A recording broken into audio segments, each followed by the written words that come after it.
Amis téléspectateurs, bonjour. Nous sommes au Presse Club avec Ilunga, M. Ilunga, qui va nous édifier aujourd'hui. Vendredi le 4 avril, M. Ilunga, bonjour. Bonjour. Et voilà, M. Ilunga, vous avez un bon parcours en politique.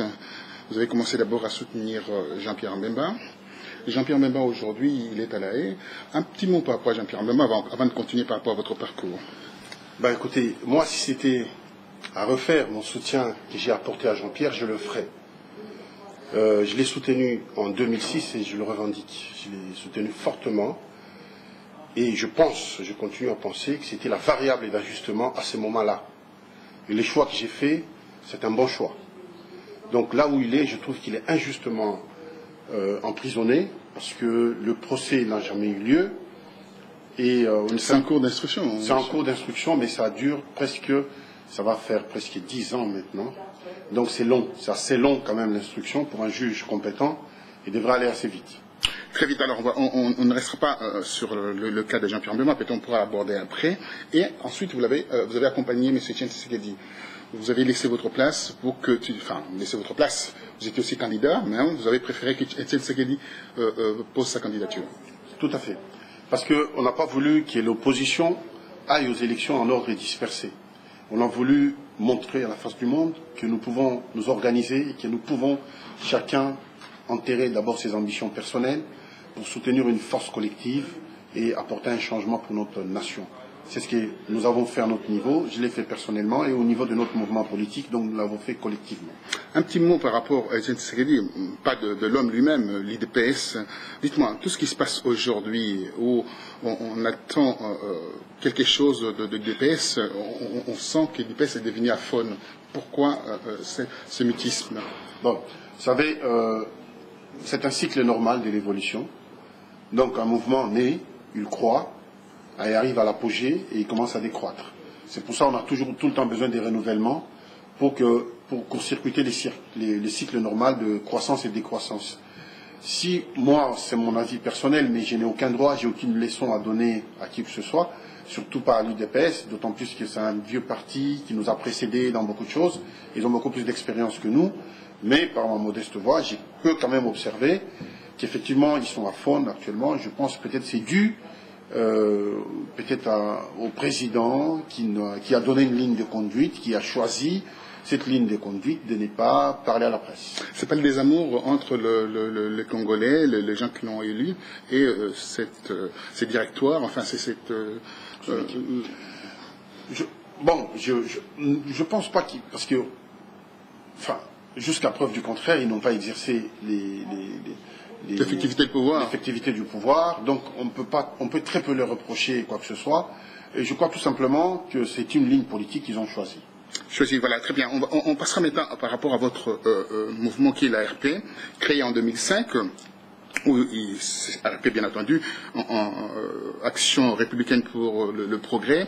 Et qu'entendez-vous parler par le progrès? Parce que le progrès en RDC, on l'attend depuis 50 ans aujourd'hui. Et qu'est-ce que vous espérez par rapport à ces pays? Quel est le progrès?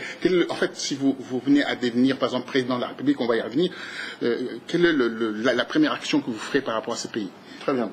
Vous savez, notre mouvement politique, l'Action républicaine pour le progrès, nous n'avons pas choisi ces initiales par hasard.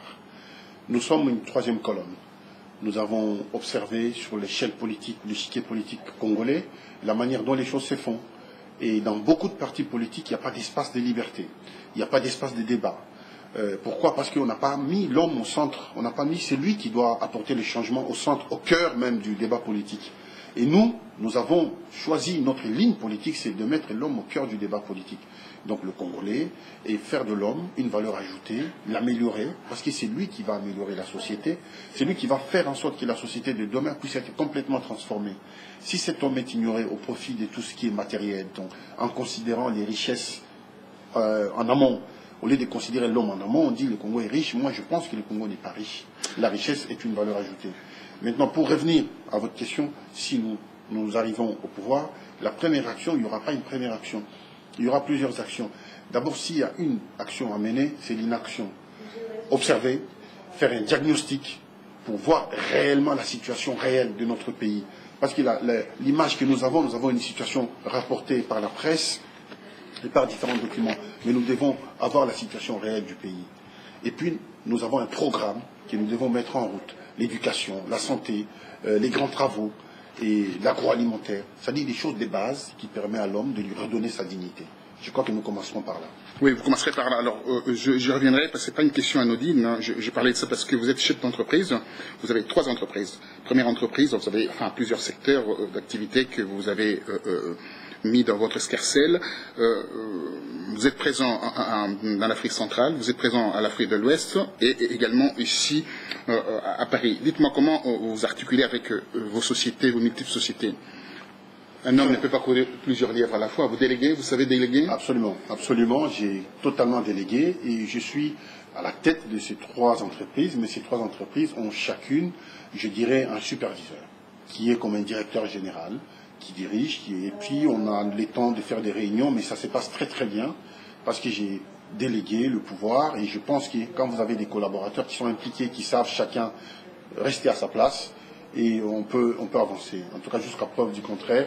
Je ne regrette pas d'avoir délégué et d'avoir fonctionné de cette manière-là. Alors l'entreprise à Paris, vous occupez de l'hygiène et propriété. Il faudra par rapport à la salubrité en RDC. Nous en avons besoin, mais ce n'est pas la faute à la population congolaise. Vous savez, ce sont les dirigeants qui impulsent, ce sont les dirigeants qui signent des contrats, ce sont les dirigeants qui donnent le ton de la manière dont la politique d'un État va se mener.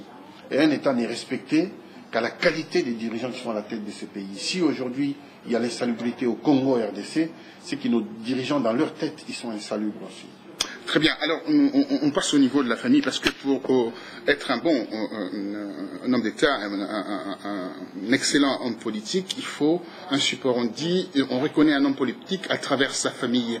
Vous êtes marié depuis 20 ans, mes félicitations, et vous avez une très grande famille. Quand je dis très grande famille, vous êtes père de 3 enfants. Absolument, je suis père de 3 enfants. Alors, on ne va pas trop rentrer dans le détail au niveau de votre famille, mais on va regarder d'où vous venez. Vous êtes du centre, vous venez du centre de la RDC, enfin un peu de Kasaï et un tout petit peu du Katanga. Ces mélanges-là, d'où ça vient? Enfin, ces mixages, c'est extraordinaire pour le Congo d'ailleurs. Alors, votre père, il est parti travailler dans le Katanga, ou comment ça s'est passé pour avoir le deux côtés de culture? Oui, effectivement, mon père a travaillé au Katanga. Il a immigré depuis très très jeune, à l'époque belge d'ailleurs. Il est resté au Katanga longtemps, mais ça ne vient pas de lui, ça vient du côté de ma mère. J'ai mes arrière-grands-parents et mes grands-parents qui sont au Lunda. Donc c'est ça qui a fait que j'ai les 2 origines, au Katanga et au Kasaï, mais comme le Lunda, nous sommes aussi au Bandundu, donc je peux dire que j'ai les 3 origines. Katanga, le Kasaï et le Bandundu. Et les Bandundu. Alors donc, si on garde les 2 origines, là, fait les 2 ethnies, à la fois Lunda et aussi le Kasaï, je ne sais pas vraiment l'ethnie, on pourra penser que vous avez un pied à l'IDPS et un pied chez les kabylistes. Ah non, pas du tout. Enfin, un pied chez les kabylistes, non, pas vu sous cet angle, non. Moi, je crois que nous sommes un parti autonome, totalement autonome, et nous sommes dans l'opposition. Nous sommes des véritables opposants par rapport à la situation qui se passe, et ceux qui sont au pouvoir, ils savent très bien les positions, et ils savent que nous sommes en totale contradiction, et j'ai toujours refusé à plusieurs reprises des offres qui m'ont été tendues, et parce que s'il y a de la médiocrité, il n'y a pas la qualité. Et moi, je ne suis pas prêt à partager la médiocrité. Vous n'êtes pas prêt à partager la médiocrité. J'ai vu comment vous vous êtes rébellé quand je vous ai indirectement titillé sur cette appartenance à la majorité présidentielle. Dites-moi, vous êtes pratiquant, vous êtes agnostique, apparemment vous croyez en Dieu, mais vous n'aimez pas trop les églises. Oui, enfin, c'est une question importante. Mais moi, je vais vous dire, je suis chrétien, j'ai des parents catholiques, je le suis, mais je suis agnostique. Moi, je considère que toutes les religions ont une part de vérité, il n'y en a pas une qui a une vérité absolue, et que le cosmique ou la conscience cosmique, elle est difficilement saisissable par la pensée. Et on ne peut saisir qu'une partie. Et chaque être humain n'arrive à saisir qu'une partie de cette conscience cosmique. Et personne ne peut aujourd'hui prétendre avoir la vérité absolue. Ben, la vérité absolue, on va le connaître aujourd'hui, parce que c'est que le Congolais de la diaspora souhaite connaître, la vérité absolue par rapport à ce que vous êtes. Qu'est-ce que vous comptez faire par rapport à la RDC, et aussi des interrogations. Quelques interrogations, d'abord, commençant par cette question que je vous poserai. Comment se fait-il que le pays soit aujourd'hui occupé par une clique, une oligarchie, et que vous voulez vous fourvoyer aller aux élections avec ces gens? Parce que vous avez dit que vous étiez candidat en 2016. Alors, comment se fait-il qu'il y ait cette contradiction? À la fois, vous fustigez le pouvoir en place, et ensuite, vous marchez avec eux. Vous savez, il y a une marche à suivre. Il y a une marche à suivre, et il y a une logique à laquelle et la communauté internationale et tout homme politique de bon sens doit chercher à respecter. Moi, j'étais au département d'État en janvier, j'étais reçu aux États-Unis au département d'État, et dans la discussion que nous avons eue avec les autorités, l'administration américaine, tout a tourné autour des élections. Les élections doivent absolument avoir lieu, mais cette fois-ci de manière correcte, ça doit être très très bien organisé. Si aujourd'hui j'ai choisi une ligne politique de défense en me disant je refuse catégoriquement les élections, j'ai pleinement le droit, mais non seulement je me mettrai en contradiction avec la communauté internationale et la communauté nationale sur le terrain. Qu'est-ce qui va se passer? Nous allons retomber encore dans des situations de conflit qui vont encore prolonger le pouvoir, et je serai perdant dans cette histoire, non seulement moi et la population. Vous avez vu dans l'histoire, nos différents dirigeants, je ne citerai pas les noms, les conflits qu'ils ont eus au sommet de l'État, et le peuple a payé très cher, depuis les années 60 jusqu'à ces jours. Parce qu'il n'y a aucun dirigeant qui a accepté de céder un peu de soi pour l'intérêt national de tout le monde.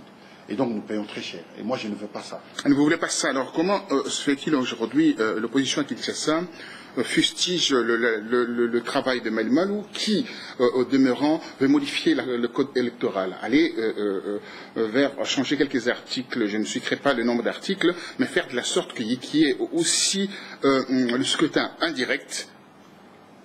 On peut élire le président par l'Assemblée et laisser le peuple au bord de la route. Que pensez-vous de tout cela? D'abord, première chose. D'ailleurs, Malou Malou, pour histoire, a été le fourvoyeur, si on veut, de ce qui s'est passé en 2006, vous le savez, avec le champion de bain. Alors, comment se fait-il que vous croyez aujourd'hui à cet homme? Non, je ne crois pas du tout un seul instant en lui, parce que si vous regardez toutes les interventions que j'ai eu à mener, je demande sa démission. Et mais il est là, hein. Oui, mais désavoué par l'Église catholique, par tout le monde, désavoué par la Sainte Mère Église, oui. Enfin aussi par le Vatican. Ouais. Comment voulez-vous, les hommes politiques, que vous soyez derrière cet homme? Non. Moi personnellement, je ne suis pas derrière lui. Et les gens que je connais, les différents dirigeants politiques de l'opposition que je connais, ne sont pas du tout derrière lui. Et, premier point, on ne peut pas changer les règles du jeu en cours du match. Donc, si aujourd'hui Malmal fait ses propositions, c'est qu'il y a une intention malveillante derrière.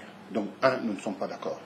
Et puis, des deux, on n'y touche pas à la Constitution. Ça, même les États-Unis, toute la communauté internationale est totalement d'accord avec nous. Et d'ailleurs, nous sommes en train de préparer une très grande manifestation de grande ampleur d'ici juin-juillet, qui va se passer quelque part en Europe, et pour dire non à cette situation.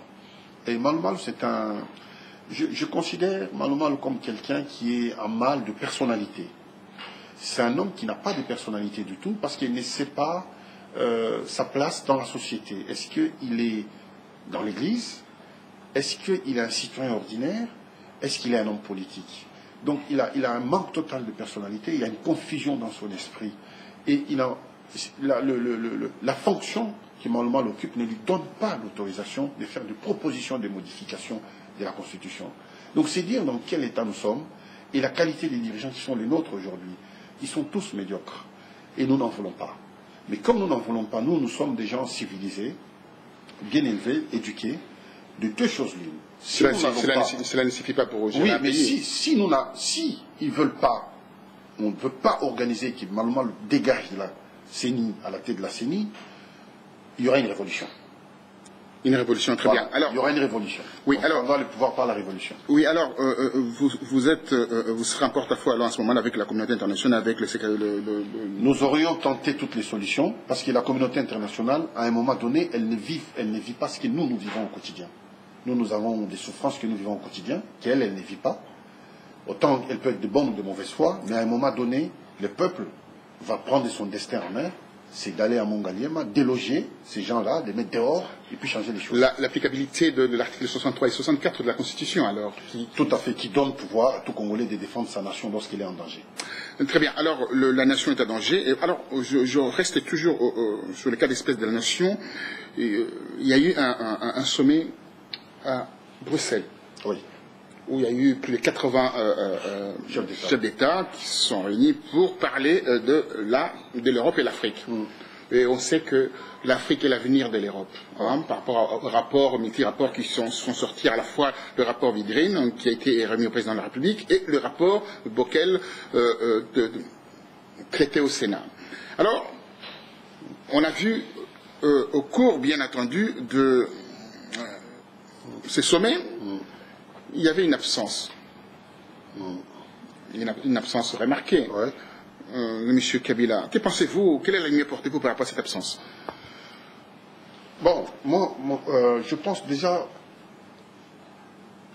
la personne s'est exclue elle-même. Elle s'exclut parce que d'abord, il y a des insuffisances. Ça, il faut le reconnaître. Il y a beaucoup d'insuffisances.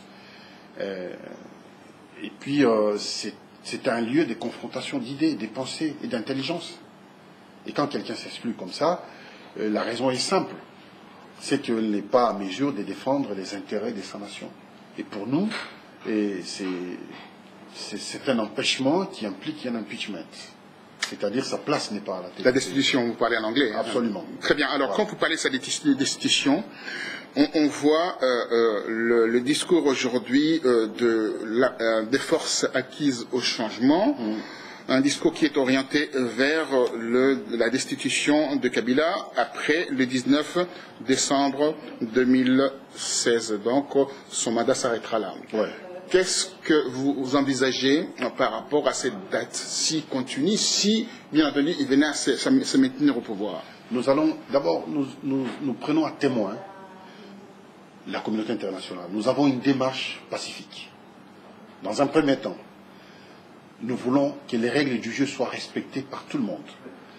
Ce pays n'est pas une propriété privée. Ce n'est pas un royaume. Et il ne peut pas s'imposer à la tête des peuples qui ne l'aiment pas. Les gens qui ne vous aiment pas, qui n'acceptent pas, ils veulent un changement. Il faut s'incliner par rapport au changement. Nous avons eu des élections récemment en France et on a désavoué le pouvoir en place et ils sont inclinés et ils ont pris des mesures nécessaires pour retourner dans les cœurs de la population. C'est ça qu'il faut faire. Si, il va chercher peut-être à s'imposer, mais c'est malvenu et nous ne sommes pas d'accord du tout. Nous sommes en totale opposition par rapport à ça, à cette position si elle venait à être prise. Et les mesures qui seront prises de notre côté, c'est la révolution. Il y aura la révolution à tous les niveaux, en Europe, aux États-Unis et au Congo. Alors, vous avez indiqué 3 endroits pour la révolution, l'Europe. Commençons d'abord par rapport à l'Europe. Dites-moi, comment les Congolais de la diaspora perçoivent-ils votre mouvement d'ARP? Quelle est la relation avez-vous avec cette diaspora? Nous avons toujours servi la diaspora. Moi, j'ai une relation assez amicale avec la diaspora, ma diaspora, parce que je me bats pour elle. Je suis allé à plusieurs reprises aux États-Unis, en Afrique du Sud, voir les combattants arrêtés, aller rendre visite à leurs familles, à leurs femmes, tout ça, je l'ai fait au nom de la nation, au nom de mon pays, au nom de l'amour que j'ai pour ma nation. Et beaucoup de Congolais me les rendent très bien. Moi, en diaspora, j'ai énormément de soutien. Et d'ailleurs, quelquefois, quand j'ai besoin de moyens, j'appelle des Congolais que je connais comme ça, et ils arrivent à m'aider avec $100, 200, 300, 400 euros, très facilement. Vous êtes arrivé encore à demander l'argent, tout en étant un chef d'entreprise? Je préfère, bien sûr, je préfère dépendre politiquement de mon peuple que de dépendre des gens invisibles. Je préfère, parce que je dois rendre compte. Parce que s'il me donne, demain, il va me dire, je vous ai donné 10 euros. Qu'est-ce que vous en avez fait? Je dois leur rendre compte. Et je suis fier de ça. Vous êtes fier de ça. Alors, en RDC, comment vous allez-vous vous organiser pour ces soulèvements populaires? Nous y travaillons et nous sommes déjà très très loin. On peut sous-estimer le travail que nous avons fait, mais le travail est fait. Sur le plan psychologique, les peuples n'attendent qu'un seul mot. Psychologiquement, les Congolais sont fatigués. Il n'y a que les dirigeants congolais qui pensent que le Congo est bien dirigé. Mais quand vous arrivez sur place à Kinshasa, on vous dit on a aménagé les routes. Quelle route on a aménagée? On est arrivé par rapport à l'économie, mais si vous voulez en parler un tout petit peu, vous allez en parler, mais on va aborder l'économie. Quand vous quittez le Kintambo, vous arrivez en ville, au boulevard, ça fait 7 km. Ça a été aménagé, 7 km de route. Vous quittez le boulevard, vous allez à l'aéroport, ça fait 23 km. Et c'est fini. C'est ça les routes qu'on a aménagées, 30 km de route, des 14 ans de pouvoir, depuis que Mobutu est parti. Est-ce que ce n'est pas une honte, ça? Et le pouvoir est fier de brandir ça pour dire 5 chantiers. C'est 5 sentiers. Pas 5 chantiers. 5 sentiers. C'est ça que nous sommes en train de vivre. C'est de la mascarade, c'est une bêtise. Quand vous voyez la qualité de la médiocrité qui règne dans le pays, vous vous dites, est-ce qu'on a un pouvoir réellement dans ce pays? Moi, je me dis, moi, personnellement, dans ma dignité, je suis chef d'État, j'essaie de mettre ma politique en route, je n'arrive pas, je démissionne. C'est clair et net, je démissionne. Oui, vous démissionnez. Alors, on reste encore dans le cadre de cette prospection dans la diaspora, mais la diaspora est complètement opposée à la tenue des prochaines élections tant qu'il y aura cet homme à la tête de la RDC. C'est une erreur, c'est un mauvais choix. Moi, je me poumonne à dire ça à la diaspora. C'est un très mauvais choix. Tous ceux dans la diaspora qui appuient cette position, ils ont tort. Ils ont tort pourquoi? Parce qu'on se met à dos deux personnes importantes. Un, le pouvoir au Congo, et deux, la communauté internationale. On n'a pas d'alliés. Quand vous avez des revendications comme ça, il faut avoir des alliés. Si vous n'avez aucun allié, vous allez faire comment pour réussir? Les élections, on doit y aller, mais cette fois-ci, nous devons nous organiser techniquement. C'est-à-dire, nous revendiquons d'abord que Malou s'en aille, et puis les deux, la carte électorale, nous devons l'avoir, pour savoir comment les découpages s'est fait, et les nombres de bureaux de vote qu'il y aura, la liste des assesseurs, et puis la recomposition de la CENI. La CENI, il faut la recomposer totalement. Refaire une autre CENI, une dose de la diaspora dans la CENI, une dose de l'opposition dans la CENI, une dose des gens du pouvoir, parce que nous sommes des démocrates, nous acceptons que même nos adversaires puissent venir contrôler ce que nous faisons, donc nous les acceptons à la CENI, et puis une dose du pouvoir public ou de la société civile. Et cette CENI-là, elle aura en fait plus ou moins la confiance de tout le monde et on pourra aller aux élections sous cette forme-là. Mais dire aux gens, aux Congolais, on ne va pas aux élections, et on va faire comment? On ne va pas attendre 2016. Si on ne veut pas qu'on aille aux élections, donc on n'attend pas 2016, la révolution, aujourd'hui on l'a fait. On ne dit pas on attend 2016, on ne va pas aux élections, on fait la révolution en 2016. Non. Tous ceux qui disent on ne va pas aux élections, on attend 2016, mais c'est un mensonge. C'est un mensonge. Ou on se prépare, on est prêt. Pour 2016, s'il y a élection ou pas élection, on sait ce qu'il faut faire, mais on ne reste pas comme ça bras croisés en se disant il n'y aura pas élection et puis après. C'est la révolution qui demande le second populaire. Oui, mais ce n'est pas comme ça que les choses se font. La plupart des révolutions ont toujours été appuyées par soit la communauté internationale ou certains pays, suite à une histoire logique, à une suite logique des faits. Il faut qu'on soit un peu plus éveillé, plus intelligent que d'habitude, parce qu'on a toujours échoué le rendez-vous de l'histoire. On a toujours été derrière les rendez-vous, pendant que l'histoire passe devant nous, et puis c'est à ce moment-là qu'on se réveille. Mobutu est parti, ça fait combien d'années? Presque 18 ans, si j'ai une bonne mémoire. Mais depuis qu'il est parti, on s'est encore enfoncé. Mais on n'a pas su répondre présent à différents rendez-vous. Que ce soit des partis d'opposition, ou que ce soit les partis qui sont au pouvoir. Les partis d'opposition n'ont pas saisi au bon moment les grandes décisions, céder une partie de soi pour faire avancer les choses. Mais bon, ceci dit, ça n'appartient qu'à l'histoire. Moi, ce que je demande à mes compatriotes, j'ai dit, ne faisons pas les mêmes erreurs que les anciens. Ne faisons pas les mêmes erreurs que dans les passés. Parce que dans les passés, on a tout refusé catégoriquement. On nous dit ça, non. On dit ça, non. On dit ça, non. Et on en est où aujourd'hui? C'est la politique de ce qu'elle dit, là. Moi, je ne cite pas le nom de quelqu'un, mais je veux dire qu'aujourd'hui, nous devons être plus souples, plus intelligents. Si nous voulons changer le destin d'un pays, vous savez, Mandela a compris une chose, qu'en étant prisonnier, il ne pouvait pas négocier la liberté des Sud-Africains. Pour négocier cette liberté, il devait être un homme libre. Et pour être un homme libre, il a dû céder un peu de son orgueil personnel. Mais aujourd'hui, quand vous regardez l'Afrique du Sud, ils sont tous libres. Mais ça vient, c'est une vision qu'il faut avoir de la politique. Ce n'est pas une vision à court terme, c'est une vision à très moyen terme. C'est ce que je demande à la population congolaise. Il dit il faut faire très attention aux gens qui passent devant vous, qui racontent tout et n'importe quoi, sans vous dire comment techniquement c'est faisable. Il y a des gens qui disent oui, on va prendre les armes. Mais dites-moi, aujourd'hui, c'est lui qui dit on va prendre les armes, on va les prendre comment? Il faut avoir une base arrière. Quel est le pays qui va nous accorder une base arrière en Afrique? Le Rwanda? Non. Le Burundi? Non. La Zambie? Non. Le Congo-Brazzaville? Non. L'Angola? Non. Mais dites-moi, le Soudan? Non. Mais dites-moi, vous allez faire cette opération la République centrafricaine, non. Il y a une brèche. Il y a une brèche déjà. Mais il y a des problèmes et il y a la communauté internationale là-bas. Elle a du mal à canaliser ce qui se passe. Elle ne peut pas vous accorder les soutiens. Quel soutien elle va vous accorder? Vous comprenez? Et vous allez faire une opération comment? Héliportée? Partir de quel aéroport?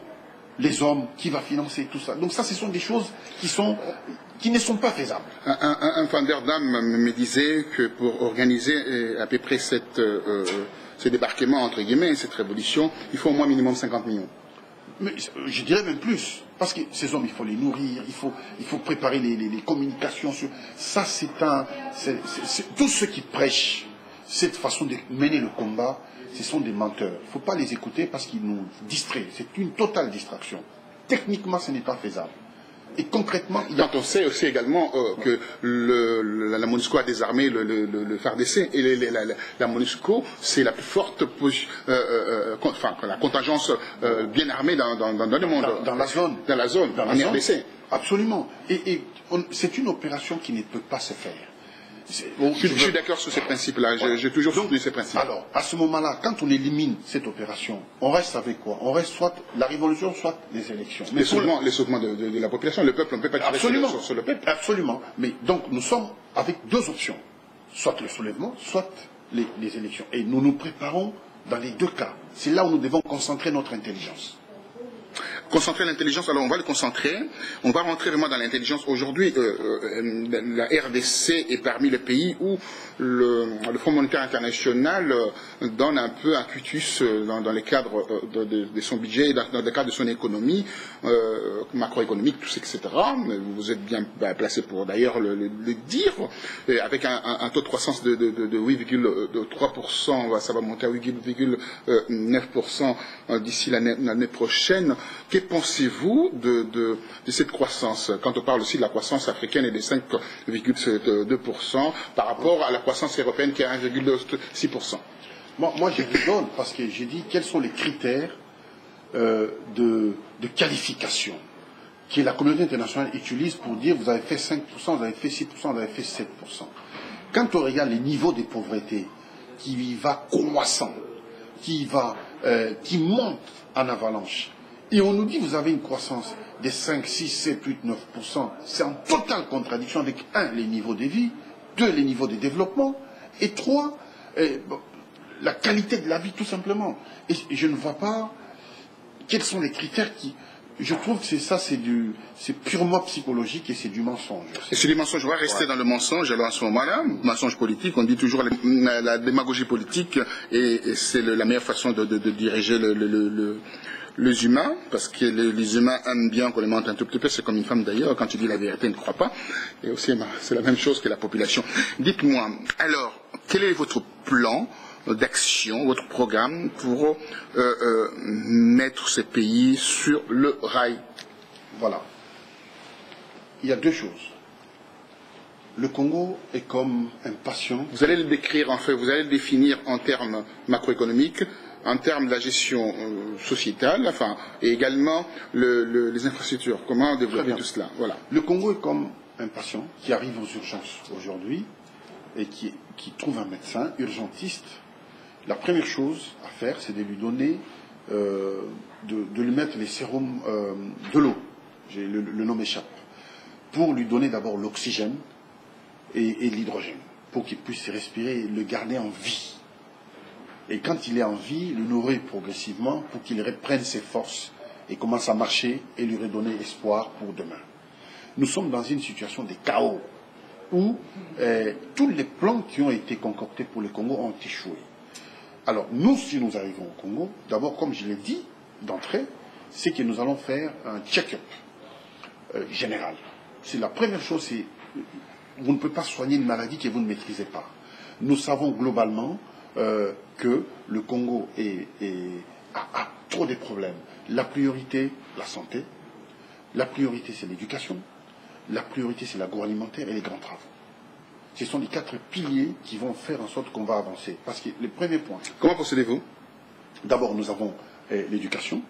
Comment procédez-vous? C'est-à-dire qu'au niveau en termes d'éducation, on sait les budgets de la RDC tournent aux alentours de 9 milliards de dollars à peu près. Bon. Contrairement au budget de l'Angola qui tourne aux alentours de 57 milliards de dollars. Et ce budget de la RDC correspond au budget de la défense.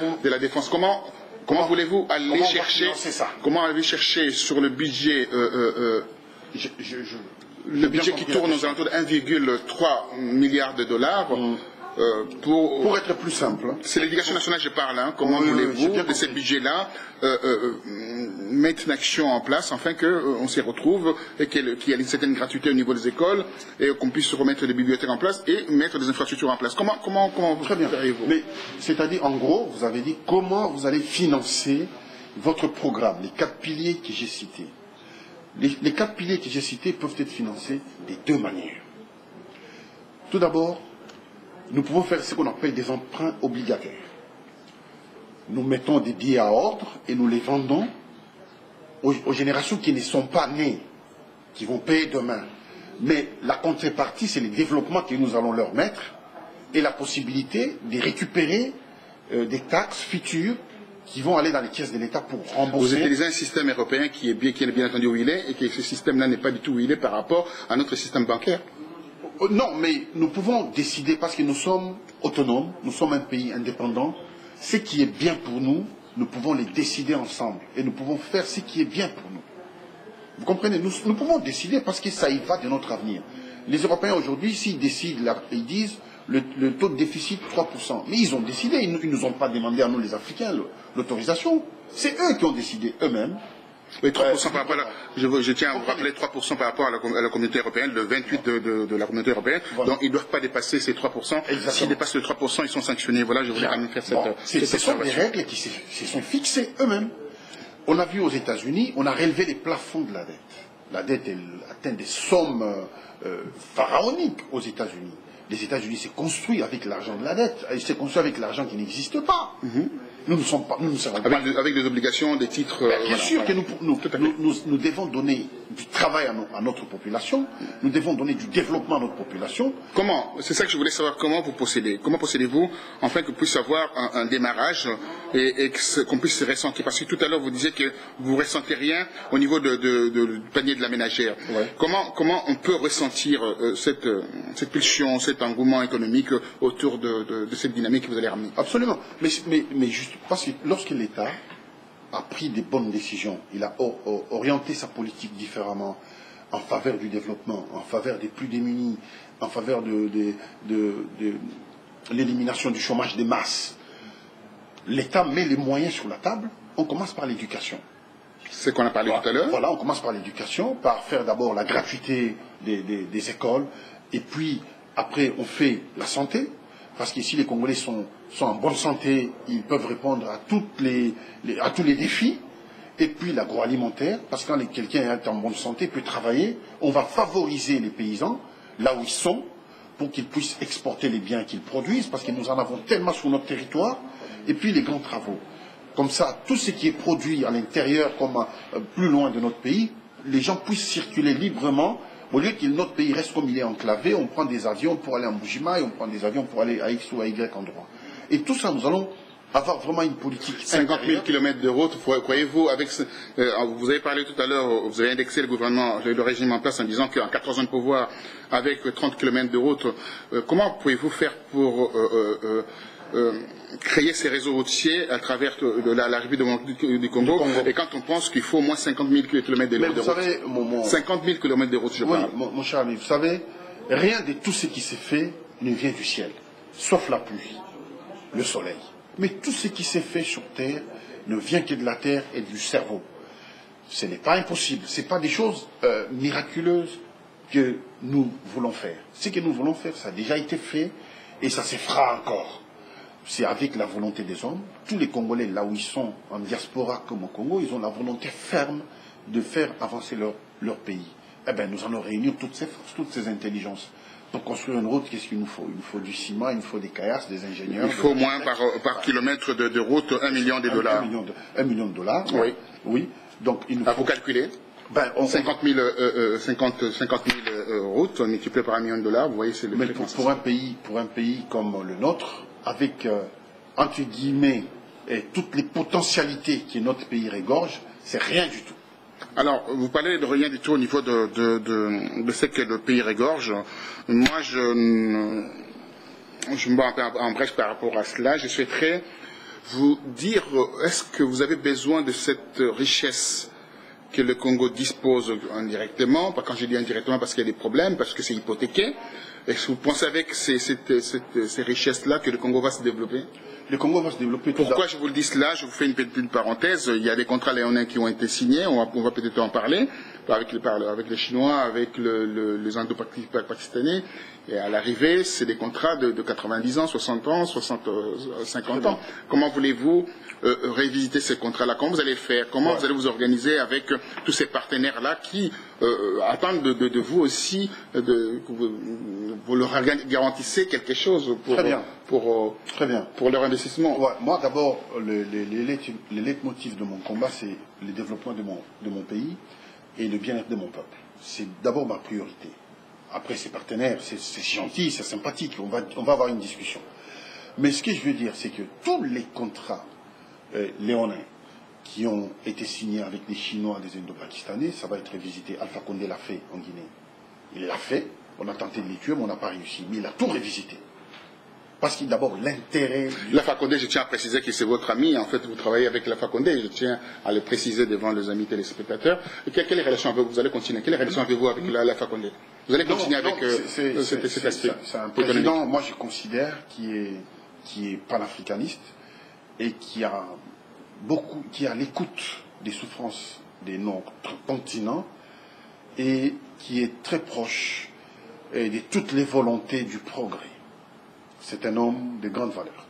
Un homme de grande valeur, et puis professeur, il est toujours professeur d'ailleurs, il est titre des gardes parce qu'il a ses diplômes, mais il a été 40 ans dans les positions, très longtemps dans l'opposition, un homme adulé, mais aujourd'hui on lui jette la pierre. Pourquoi? Il a failli? Non, mais vous savez, enfin, c'est peut-être pas l'objet, mais vous savez... C'est l'objet, ça fait partie des gens qu'on espère qu'il devait apporter un changement. À l'arrivée, il y a plus de changement. Il est arrivé au pouvoir, il n'a trouvé rien dans les caisses de l'État. Aujourd'hui, quand vous arrivez dans son pays, vous trouvez qu'il y a des grands travaux qui ont démarré, des barrages hydroélectriques qui sont en construction, et des sociétés, des cimenteries qui sont en construction, des grands hôtels. C'est quelqu'un qui est en train de transformer les pays, mais ça ne se fait pas sur un coup de baguette magique.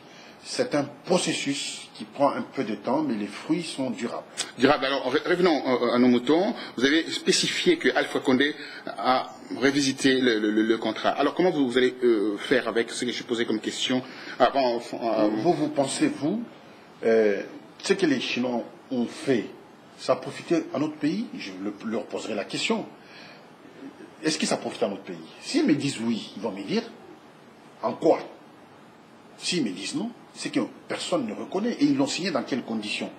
Les contrats, vous signez sur 2, 3 ans, sur 10 ans, 90 ans. Il faut associer l'Assemblée nationale, à la limite, il faut associer beaucoup de gens qui représentent le pays.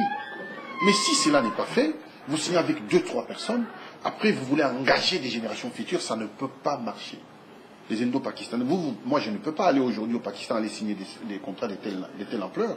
Les Pakistanais ne seront pas d'accord. Pourquoi nous on sera d'accord? Alors, le Congo, suite à une étude qui a été faite par 4 journalistes britanniques, qui élaboraient un travail en relation avec le Parlement britannique, il s'avère que le Congo disposerait d'une richesse de 24 000 milliards de dollars. Que pensez-vous de cette annonce qui va plomber encore, le pays dans le sens où il y aura plus de prédateurs qu'autre chose? Mais le Congo que nous voulons, c'est le Congo où nous voulons que les Congolais prennent en charge le destin de leur pays. Ils peuvent faire des études comme ils veulent. Les études que nous voulons qu'ils fassent, c'est de savoir les taux de pauvreté. Combien de personnes ne mangent pas? Combien de personnes ne vont pas à l'école? Combien de personnes meurent tous les jours par faute de médicaments, des soins médicaux? Ça, ils ne le font jamais. ils vont faire des études sur l'or. Non, ça ne nous intéresse pas. Ça, c'est des conneries. Mais nous, ce que nous voulons, c'est nourrir notre population. Et comment nous allons faire? Et tous ces prédateurs, ils n'ont plus la place chez nous. Et ils n'auront plus la place. Ils n'ont plus la place. Alors voilà, restons avec la place du Congolais au sein de sa patrie qui est la RDC. En 2050, il y aura plus de 130 millions de Congolais. Comment voyez-vous la progression? Parce que c'est une richesse, la ressource humaine. Comment voyez-vous le Congo dans une dizaine d'années? Comment il va s'articuler avec ses voisins, ses 9 voisins? Et comment voyez-vous la fin d'hostilité dans l'Est de la RDC? C'est un peu 3 questions dans tout cela. Très bien. D'abord, il nous appartient. Nous avons un devoir sacré de faire un travail sérieux pour préparer la stabilité des générations futures dans notre pays.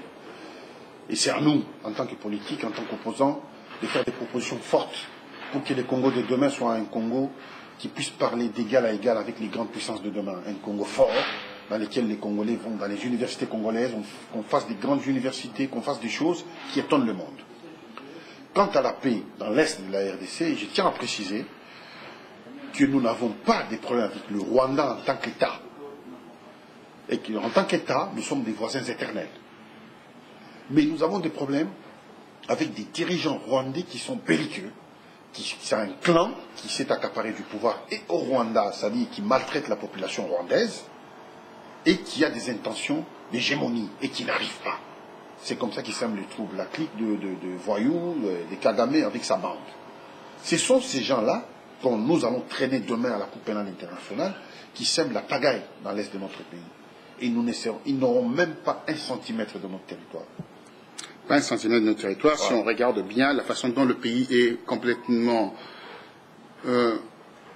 coupé en deux, l'Est, on le voit là-bas, c'est pratiquement autre chose qui se passe, c'est enclavé, et les gens, économiquement, vont vers l'Ouganda, vers Kigali pour faire leurs achats. Ne voyez-vous pas, par rapport à cela, comme Herman Cohen avait dit, que la partition économique est déjà là? Non, pas du tout. Pas du tout. D'abord, nous sommes une nation. Que les gens aillent faire leur business dans le pays. À Kinshasa, les gens vont à Brazzaville. Ce n'est pas pour autant qu'ils aillent à Brazzaville. Le Congo est... C'est des habitudes, des mauvaises habitudes qu'on donne. Bien. Non, les gens font du business. Le monde est ouvert. La planète est devenue un village où les distances ne sont plus des obstacles. Donc les gens peuvent se déplacer d'un point A vers un point B sans problème. Donc c'est dans ce sens-là, dans cet esprit-là. Mais la nation, elle reste. Le socle de notre nation reste. Et personne ne peut bouger ça. Ils ont tenté, ils ont essayé. Le Congo a eu une armée faible. Le Rwanda a essayé à plusieurs reprises de s'installer, d'imposer mais ils ont échoué totalement. S'ils persistent dans cette voie, mais ils ont tort parce qu'ils se mettent la tête dans le mur. C'est que nous ne sommes pas... Ils auront rien. Que dalle. Rien. Que dalle. Alors vous êtes un peu très vindicatif par rapport à cela. Ben, je vais vous dire une seule chose. Les Congolais aussi vous ont indexé par rapport aux dernières concertations. Qu'est-ce que vous pouvez dire aux Congolais de la diaspora par rapport à cette initiative que vous avez prise d'aller se fourvoyer autour de Kabila et ses amis? Vous savez... Mais pourquoi avez-vous pris cette décision d'aller s'asseoir avec un ennemi, si vous voulez dire? Pas du tout, je ne peux pas parler d'un ennemi parce que qui est très chéri en RDC, mais je parle d'un imposteur, c'est ce que je peux dire. Vous savez, un pays ne peut pas avancer s'il n'y a pas de dialogue au sein de sa nation. Et nous, pareil, on ne peut pas échapper à cette règle. Les concertations, ce n'était pas une bonne idée, ce n'était pas non plus une très mauvaise idée. Parce que ça rentre dans les cadres des accords d'Addis Abeba avec la résolution 2098. Je tiens quand même à l'expliquer. Exactement. Mais c'est la manière dont ça a été mené qui était mauvaise, avec des intentions malveillantes. Nous, on voulait prendre l'ennemi par son propre piège. C'est pour cela que les conditionnalités que nous avons posées ont été réfutées. Nous avons demandé à ce que tous les prisonniers politiques, nous sommes d'accord. Vous voulez les concertations, pas de problème. Bonne idée, on va y aller. Mais tous les prisonniers politiques, et Jeune Diomi Dongala, le pasteur Coutinho, ça fait presque un siècle qu'on l'arrête, il n'y a pas de procès, il n'y a rien. Donc tous ces prisonniers-là doivent être dehors. Des deux, Kabila on doit acter dans les résolutions de concertation que Kabila ne se représentera pas du tout, de quelque manière que ce soit. Nous avons posé des conditionnalités claires. Mais c'est face à ces conditionnalités que nous avons reçu un refus. Vous voyez, si... Une fin de non-recevoir. Exactement, parce que si dès le départ, ils nous auront dit, vous venez aux concertations, on dit non, sans... Ils vont dire, voilà, vous voyez comment les Congolais ils agissent, comme les anciens politiciens. Chaque fois on tend la main, ils refusent. On va dire, Mobutu a tendu la main, ils ont dit non. Lui a tendu la main, eux aussi pareil. Ils sont dans la même logique. Mais nous, nous avons été plus intelligents que nos adversaires. Ils tendent la main, on dit, ok, je ne prends pas la main, mais je viens. Voilà, la main elle reste en l'air, mais je viens. Je suis à côté. Pourquoi il y a eu ce cafouillage autour de votre départ vers la RDC? Je ne veux pas citer les noms, oui. Pour ne pas, c'est pas un endroit où on fait la polémique, oui. mais c'est un endroit politique. Oui. Pourquoi il y a ce cafouillage autour de ce départ vers la RDC? J'ai réuni un certain nombre de Congolais pour expliquer ce choix avant de le faire. Mais je le fais et j'assume. J'assume pourquoi? Parce qu'un peuple ne peut pas avancer si il refuse les dialogues, même avec ses ennemis. Le dialogue ça, on a toujours vu. On voit avec les Palestiniens, même il y a un groupe assez... obligé de dialoguer. Oui, radical, un groupe radical. On voit Hamas, on voit le groupe qui est au pouvoir aujourd'hui. Mais ça avance tout doucement avec les dialogues. On ne peut que dialoguer. Après, chacun a sa position. Mais c'est le dialogue qui est nécessaire. Les concertations en elles-mêmes, les gens ont refusé sans avancer des arguments. Ils disent c'est non parce qu'il y a Kabila. Pourquoi? Parce qu'il y a des gens dans la diaspora qui n'ont fait manger aux Congolais qui est du Kabila au jour le jour. Kabila, Kanambe, Kabila ceci, Kabila cela. Non. Et on a désorienté les combats progressivement vers le racisme, vers la haine. Progressivement, on a glissé vers ça. Vers le tribalisme. Mais vers le bassesse. Et nous, on a refusé ça. On dit non, il faut regarder les choses telles qu'elles sont. Je n'ai pas cité les noms, hein. On ne cite pas les noms, mais je vois à peu près de quoi vous... oui, parce que les choses, vous les regardez pas comme vous voulez qu'elles soient. Vous les regardez comme elles sont. C'est ça la réalité. Mais beaucoup de gens refusent de voir les choses telles qu'elles sont. Aujourd'hui, Kanambe ou je ne sais pas quoi, c'est lui qui est à la tête du pays. Comment faire pour nous organiser et le faire partir? C'est ça notre combat. Mais dire que je suis loin, j'insulte, j'ai fait tout ce que je crache du racisme, ainsi de suite, de la haine, ça n'avance pas. Mais moi, j'étais très inquiet tout à l'heure quand vous avez parlé de votre troisième colonne, parce que ça me fait penser à d'autres colonnes. Qu'est-ce que cette histoire de troisième colonne? L'histoire des colonnes, ça m'irrite souvent quand j'entends des colonnes. D'accord, peut-être le mot vous dites, mais c'est vrai, parce que vous avez la colonne qui est au pouvoir, le Kabila, sa clique, avec les Tchako national, avec toutes les Kengo, toutes ces personnes-là qui ont toujours été là, qui sont là. Et puis vous avez l'opposition traditionnelle chez nous au Congo. L'opposition traditionnelle, ce n'est pas l'objet aujourd'hui de faire l'analyse ou les bilans de l'opposition traditionnelle qui a été chez nous, avant que nous soyons dans l'opposition. Mais l'opposition a raté des rendez-vous d'histoire. A raté, peut-être a péché par orgueil personnel, ou peut-être par omission. Mais il a raté beaucoup de rendez-vous et nous on paye cash aujourd'hui. Kabila, le produit Kabila, c'est le fruit des différents conflits politiques qu'il y a eu à la tête de notre pays. Sans ces conflits-là, Kabila, on n'allait pas l'avoir. Il est le produit de ça. Le Kabila que nous voyons. Il est le produit. On va vers la fin de notre émission, donc on a déjà fait 40 minutes. Avec l'habitude, je sais à peu près combien de temps qu'on a pu faire. Dites-moi une seule chose. Qu'est-ce qu'on peut espérer avec votre mouvement ARP? Nous sommes, mes chers compatriotes, nous sommes une variable d'ajustement. Nous nous battons pour cette nation. Et nous ne pouvons pas réussir seuls. Nous allons réussir par la confrontation d'idées, de pensées, par le pouvoir de la pensée, la capacité de discuter, de dire même des choses qui fâchent. C'est pourquoi, quand nous avons pris la décision, nous, d'aller aux concertations, nous avons réuni des gens des différents horizons pour en discuter.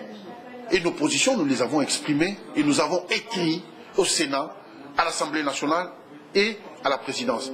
Et ces gens, ils nous ont envoyé des refus systématiques de tous les points que nous avons soulignés. Pour nous, nous avons gagné. C'est-à-dire, nous avons tendu la main et nous sommes prêts pour partir, mais vous n'acceptez pas nos conditions. Et comme nous ne sommes pas des bêtes, nous ne pouvons pas venir selon votre volonté. Alors, notre pays, nous allons les sauver. Mais à la seule condition, qui est les différentes parties qui composent le Congo. Que tous les Congolais qui sont départ le monde puissent comprendre la direction dans laquelle nous devons aller. La logique électorale, c'est une logique institutionnelle et internationale. Tous ceux qui prêchent le contraire ont tort. La logique électorale, nous devons l'accepter. Si on ne voulait pas les élections en 2000, depuis, il ne fallait pas qu'on aille aux élections en 2011. On devait refuser depuis 2011 d'aller aux élections. Si nous avions accepté en 2011 cette logique, c'est qu'il est maintenant à nous de nous préparer pour que ce qui nous arrive en 2011 ne nous arrive plus jamais. Mais si par contre, nous nous entêtons parce que X, Y nous a dit non, il ne faut pas aller, il y a Kanambe, il y a ceci, il y a cela, nous allons payer encore cash. Et moi, je ne veux pas que nous perdions le temps. Ce que nous devons faire, c'est tous ceux qui partagent nos convictions, nous sommes prêts à les écouter, à avoir des discussions, à organiser des comités d'action. Parce que c'est comme ça, concrètement, que nous allons sauver notre nation. Un, des comités d'action, pourquoi? Pour dégager Malu Malu, pour refondre la CENI. Si on refait la CENI, on demandera à des gens de la diaspora qui participent à la CENI. Il faut des noms, il faut des gens, nous devons faire une liste. Et ça, nous ne le ferons pas chacun dans son coin. C'est dans l'union, dans la discussion, dans les débats. Nous ne sommes pas obligés d'avoir les mêmes points de vue sur l'ensemble. Mais au moins sur l'essentiel, qu'on garde les caps. C'est ça qui est plus important pour nous, pour notre pays, pour notre nation. Si les gens viennent, parce qu'ils veulent faire plaisir à tout le monde, ils vous disent des discours qui touchent l'émotion, et vous y croyez, vous avez tort. Tous ceux qui viennent avec ces genres de discours, ce sont des faux pasteurs. Ce sont des gens qui désorientent les destins de notre nation. Et ils ne peuvent plus nous prendre en otage. Parce que nous avons compris. Aujourd'hui, nous sommes prêts à aller aux élections et mettre tous les piliers en marche pour que ces élections, et il y a des techniques pour ça. C'est pourquoi nous voulons que nous nous rassemblions pour que nous nous organisions et que chacun sache réellement ce que nous devons faire. Je vous remercie. Je vous remercie aussi de votre discours qui touche l'émotion, je reprends votre terme, mais en disant ceci, effectivement, vous êtes un très bon orateur, incontestablement. Dans ce que vous venez de dire, il y a une certaine probité, une certaine émotion aussi, il faut le tenir compte de cela, parce que à travers un discours, il y a l'être humain aussi. Il y a les Congolais qui vous êtes. Dites-moi, vous êtes de quelle nationalité? Je suis Congolais. Je reste Congolais. Je suis Congolais dans l'âme et infiniment Congolais. Infiniment Congolais, très bien. Alors je reste dans votre congolité, mais comment voyez-vous l'article 10 de la Constitution qui dit clairement que voilà la nationalité congolaise est indivisible, pas indivisible, enfin c'est une nationalité, on ne peut pas la marier avec une autre nationalité. Bon, là, ou la double nationalité si vous voulez. Non, moi je suis en contradiction avec ça par contre. Parce que ça, c'est un choix. Voyez-vous, vous avez des enfants, vous avez dit 3 enfants ici, une femme congolaise peut-être. On ne sait jamais, avec beaucoup de Congolais qui sont dans la diaspora, ils ont des femmes maliennes, ivoiriennes, sénégalaises. Comment ferez-vous avec tous ces ribambelles d'enfants qui traînaillent, qui ont aussi la matière dans la diaspora, qui souhaiteraient aller travailler pour le Congo, et aujourd'hui sont stigmatisés, montrés du doigt qu'ils à cause de leur nationalité. Oui. Moi je dis, le problème des nationalités, c'est un faux problème.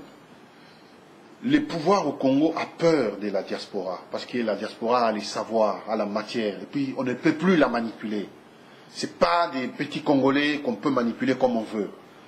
Et pour bloquer ces gens-là, ils interdisent à la diaspora d'accéder à leur nationalité d'origine. Donc, par conséquent, le droit de vote aux Congolais de l'étranger, 7 millions, moi, 7 millions. J'ai dit, c'est une obligation et une nécessité. Vous n'avez pas parlé de cette loi-là par rapport à votre avènement au pouvoir, si vous venez être... Oui, mais parce que c'est un point qu'on n'a pas soulevé, c'est une obligation et une nécessité. Allez-y rapidement alors ces points. Très rapidement. On parle beaucoup, mais en tous les cas, il y a beaucoup de choses à dire, mais on ne pourra pas faire ça une journée. Absolument. Il y a 8 milliards de dollars d'euros qui arrivent chaque année au Congo en provenance de la diaspora. Mais c'est la diaspora qui nourrit les pays. Il suffit tout simplement de dire, comme certains pays, je ne citerai pas les noms, la nationalité congolaise, elle est permanente. C'est-à-dire les Congolais d'origine peuvent en prendre 500 ou 1000, mais celle du Congolais, elle reste permanente. Une seule phrase, ça réglera beaucoup de choses. Mais ils ne veulent pas. C'est eux qui rendent les choses difficiles. Mais eux-mêmes qui rendent les choses difficiles, je ne vais pas entrer dans les détails, ils nous posent des sérieux problèmes. Mais nous sommes des Congolais des souches, nous acceptons que les Congolais qui sont américains, français, belges, anglais, puissent garder leur nationalité d'origine. Et leurs enfants, qui n'aient pas à prendre des visas pour aller dans leur pays d'origine. C'est la honte et ça m'irrite.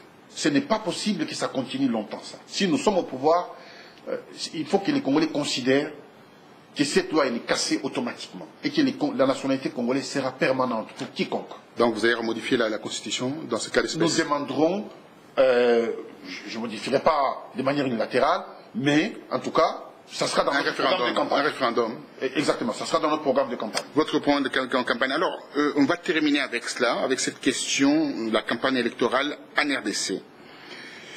Vous savez qu'en RDC, l'armée est caporalisée.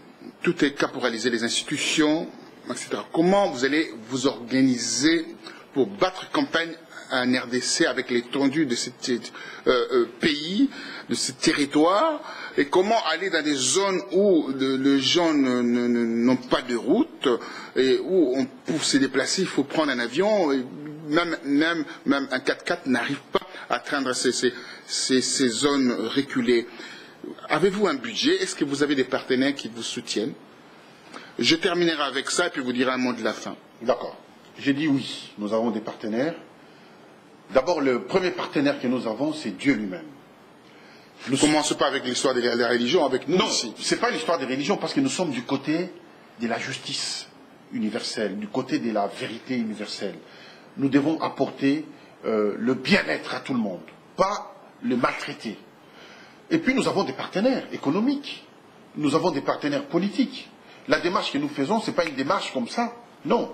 Nous, comment nous avons fait pour installer les partis? L'ARP, aujourd'hui, nous sommes sur l'ensemble du territoire congolais. Avec des fédérations. Des fédérations. Oui, nous avons des fédérations, nous avons... Parce que la question là va venir à une petite question que je poserai, puis vous terminerez avec ça. Ah oui, le président Équateur, Edouard Liandja, Amboujimaï Daniel, et bon, ainsi de suite. Nous avons des présidents fédéraux, Katanga, Kabulo, nous avons tous nos présidents fédéraux, et nous avons circulé sur l'ensemble du territoire. C'est difficile, je ne peux pas dire que c'est facile, c'est très difficile. Mais quand on aime, on peut. Nous, on aime notre pays et on a envie que ça change et que les Congolais, qui est un grand peuple, puissent retrouver sa dignité. C'est faisable, c'est possible. Une petite question pour continuer avec cela, concernant la campagne électorale. Pour bien entendu mener à bien ces élections, il faut des témoins. Oui. Qui vont vous accompagner. Alors comment peut-on faire avec l'étendue, je parlais de l'étendue de la RDC, avec la campagne électorale, quand il y a la loi électorale demande à ce qu'il y ait des témoins, et ces témoins doivent accompagner leurs candidats dans des bureaux de poste. Et ces bureaux de poste, si on fait des répertoriés des bureaux de poste en RDC, il y en a plus de 50 000, 216 000, pardon. Il faut 250 à peu près témoins. 250 000 témoins. Comment ferez-vous par rapport à ces 250 000 témoins? Ça, c'est la question. Et la dernière question pour terminer, vous noterez votre question pour terminer, mais tout le monde veut devenir président de la République. Et je vois dans la diaspora ici, les gens qui commencent déjà leur campagne, je ne cite pas les noms, vous connaissez déjà, et aussi au sein de votre mouvement, il y a la guerre intestine pour trouver le meilleur candidat. Alors donc, vous allez empoisonner bientôt. Excusez-moi. Non. Bon, vous savez, quand on aime son pays, on est prêt à donner le meilleur de soi pour changer le cours du destin de son pays. Et quand on regarde tous les grands pays du monde, c'est 2-3 personnes. La France, Napoléon, Louis XIV, l'Afrique du Sud, Mandela. Mais c'est la pensée d'une personne qui a été tellement forte, qui est devenue une pensée universelle et qu'on a apporté des grains au moulin pour essayer de l'agrandir. Il y a 216 000 bureaux de vote. Nous avons logiquement besoin de 216 000 témoins. Pour qu'au jour des élections, que nos témoins puissent chacun signer le PV, le procès verbal, et prendre la photo du procès verbal et nous l'envoyer par SMS, par texto, si vous voulez, ou MMS, au quartier général. Mais ça, on s'organisera. Nous ne pouvons compter que sur la diaspora. Parce que la diaspora a les moyens de se déplacer. Et réunir 216 000 dans la diaspora. Les gens qui disent ils aiment leur pays. Nous sommes prêts, justement, à faire une formation, des séminaires de formation sur ça. Parce que nous avons des gens qui ont les savoirs, qui ont déjà participé à ces genre d'élection, nous l'avons fait à l'époque avec Wade et puis avec Macky Sall au Sénégal. Donc nous avons un peu de connaissance de comment les choses s'organisent. C'est pourquoi j'insiste sur les rassemblements de la diaspora autour des grands objectifs forts pour que le Congo change. Le Congo ne changera pas si nous sommes chaque fois dispersés, divisés, chacun dans son coin avec un message dont on sait pertinemment que le message, l'écho, n'ira pas loin, l'écho va s'arrêter à 3 mètres, 4 mètres. C'est inaudible. Voilà. Totalement inaudible. Tout le monde ne peut pas être chef de l'État. À la tête d'une nation, il n'y a qu'une seule personne.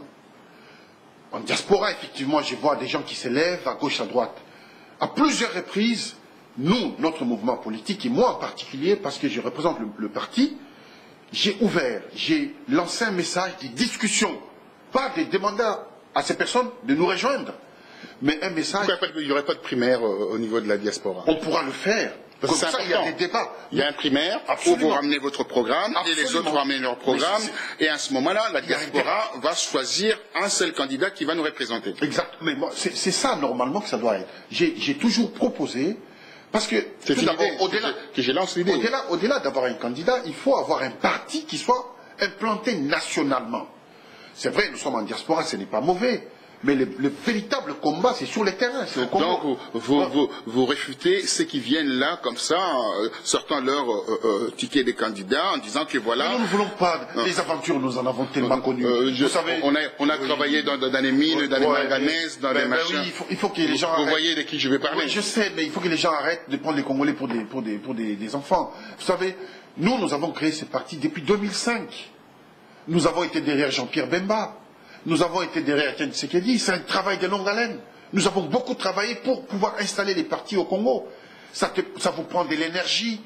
Il faut convaincre, il faut arriver à fidéliser les gens, à laisser les gens maintenant travailler.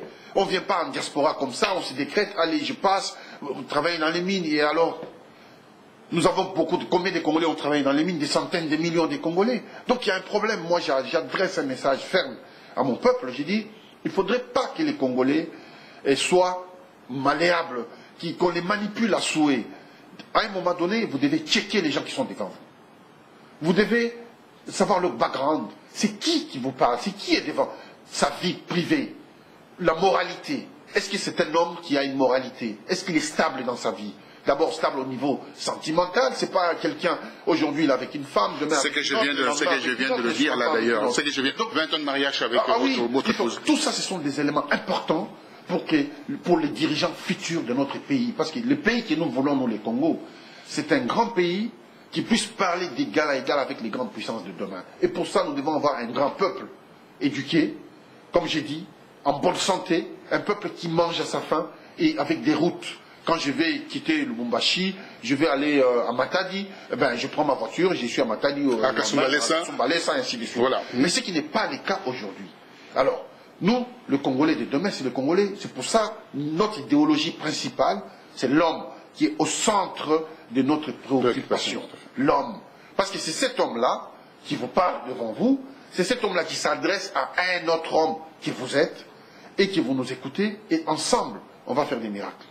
Écoutez, il y a déjà un miracle aussi, vous essayez de me convaincre, je suis en train de vaciller un tout petit peu, mais je tiens un peu. Mais dites-moi maintenant, pour terminer, quels sont vos hobbies? Qu'aimez-vous dans la vie? Qu'est-ce que vous souhaiterez avoir en élection? Je me rappelle une seule chose, quand j'étais à l'époque à Kinshasa, moi j'ai fait le cycle de Téné, la Téné de Royal, la Téné de Kalina, la Téné de la Gombe, mais nous avions aussi des cinémas Palace, Palladium, tout ça. Mais comment vous allez vous organiser avec la culture? Vous n'avez pas parlé de la culture, tout ça. Comment pour que les jeunes se détendent, tout ça, qu'ils n'écoutent pas seulement la musique à la télévision, enfin qui ne voient pas seulement la musique, qu'il y ait des théâtres de seconde zone. Alors dites-moi, comment pour terminer, on termine avec ça. Parce que la culture c'est important. Et aussi l'interdiction de la musique ici dans la diaspora. Oui. Et Tchalamona qui arrive bientôt encore là. D'accord. C'est important très bien. de parler de ça. Je dis, personnellement, mon loisir, j'aime beaucoup lire. Je suis un gros lecteur, j'adore les... Comme moi, je suis en train de lire ces livres-là. Contre la justice laxiste. Voilà, vous voyez, moi j'aime lire. Moi aussi. Et j'aime les cinémas et la musique aussi. Et je fais du sport. Donc je fais du tennis. Et je cours du jogging aussi. Voilà. Donc nous allons favoriser la culture. Voilà. Mais maintenant, pour revenir aux musiciens qui sont interdits, vous savez, la culture élève la conscience d'un peuple. La culture, comme son nom l'indique, hein, vous cultivez, vous élevez. Ce sont presque les mots des mêmes familles. Mais si la culture au Congo consiste à rabaisser les consciences d'un peuple, ça devient un problème. Ça devient une gangrène et ça devient une tare qu'il faut éliminer de la société. Nos musiciens sont allés très loin. Ils ont dansé devant nos mamans, devant nos enfants, presque nus. Donc avec des danses et des mots qui choquent. Donc petit à petit, ils ont grignoté les terrains de la morale, ils ont grignoté les terrains des valeurs, et ils ont imposé au fur et à mesure des anti-valeurs. Ils les ont transformés. Et ça, ce n'est pas bon, ce n'est pas acceptable. Et moi, je pense que tous ceux qui considèrent que les combattants sont des voyous, les combattants sont des délinquants, ce sont eux qui sont des délinquants. Ce sont eux qui sont des voyous. Parce qu'il y a quelques années, il n'y avait pas ces mouvements. Quand les choses s'est passées bien, il n'y avait pas ces mouvements. Si les Congolais aujourd'hui se lèvent, ils disent non à une certaine médiocrité, ils ne sont pas voyous. Ils ne font que travailler avec les armes qu'ils ont dans leurs mains. Voilà. Ils revendiquent des choses qui sont tout à fait légitimes, correctes. Ils revendiquent la justice sociale, la cohérence, la probité, la morale. Tout ce qu'ils revendiquent, ce sont des choses que toute société civilisée revendique. En quoi ils sont délinquants. Donc à un moment donné, il faut se poser des bonnes questions pour avoir des bonnes réponses. Donc nous sommes là, encore une fois, au service de la nation. Merci infiniment d'avoir suivi cette interview assez intéressante, riche d'enseignements. Monsieur Ilunga, Emmanuel, vous n'avez pas un autre nom, post-nom que les Congolais doivent savoir? Emmanuel Ilunga, Ngoï, Kassongo. Très bien, merci. Vous avez été édifiant. Je vous souhaite bon vent. Merci. Bonne route vers cette aventure. C'est une belle aventure, mais les Congolais vous regardent. Je suis passionné par la force d'aider mon peuple. Et beaucoup de gens essaient de me décourager en me disant « Mais vous êtes chef d'entreprise, vous êtes bien dans votre vie. Pourquoi vous vous cassez la tête avec l'histoire du Congo? Laissez tomber ça. Vous avez vos moyens. » Beaucoup de gens me disent ça. C'est plus fort que moi, le Congo. C'est plus fort que l'argent, c'est plus fort que tout ce que je peux avoir autour de moi. Ma petite vie personnelle, c'est plus fort. Certes, j'ai des avantages, peut-être que beaucoup n'ont pas, grâce à Dieu, c'est Dieu qui m'a béni. Mais le problème du Congo est plus fort. Ça me prend au plus profond de moi-même. Et tant que mon pays est dans cet état-là, je ne serai jamais tranquille. Merci, à très bientôt. Merci à vous. Merci. Merci.